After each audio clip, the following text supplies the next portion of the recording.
தந்தை, மகன், தூய் ஆவியாரின் பெயராலே ஆமென். தாயும் தந்தையுமான இறைவா, இன்று நீர் என் மீது பொழிந்துள்ள இரக்கப் பெருக்கத்திற்காகவும் அருட்கொடைகளுக்காகவும் உமக்கு நன்றி கூறுகிறேன். என் ஆன்மாவையும் உடலையும் பேணி காத்து சோதனைகளில் வெற்றி தந்து உமது அன்பின் பாதுகாப்பில் என்னை வைத்து காத்ததற்காக நான் உளமாற உமக்கு நன்றி செலுத்துகிறேன்.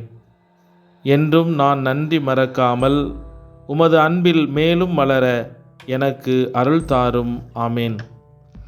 இறை இயேசுவில் அன்புமிக்க சகோதர சகோதரிகளே, இயேசுவின் இனிய நாமத்தில் வாழ்த்துக்களும் ஜெபங்களும். எனது குருத்துவ அருள்பொழிவின் 10ஆம் ஆண்டு தொடக்க நாளில் இறை பிரசன்னத்தில் அமர்ந்து ஜெபித்து கொண்டிருந்த வேளையில் புனித ஜான் மரிய வியானியின் ஆழமான ஆன்மீக சிந்தனைகள் எனது உள்ளத்தை மிகவும் பாதித்தது.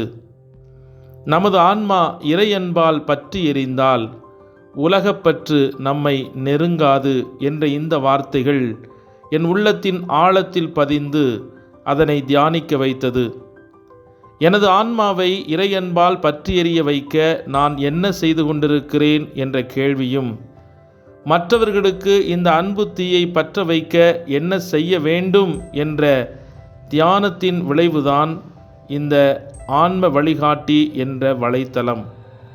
நமது ஆன்மாக்களை இறையன்பில் பற்றி எரிய உதவக்கூடிய வகையில் ஜெபங்கள், மறையுரை, விவிலிய விளக்கங்கள், திருச்சபை போதனைகள் போன்றவற்றை இந்த வலைத்தளத்தின் மூலமாக உலக மக்களை சென்றடைய இறைவன் என்னை ஒரு கருவியாக பயன்படுத்துவாராக.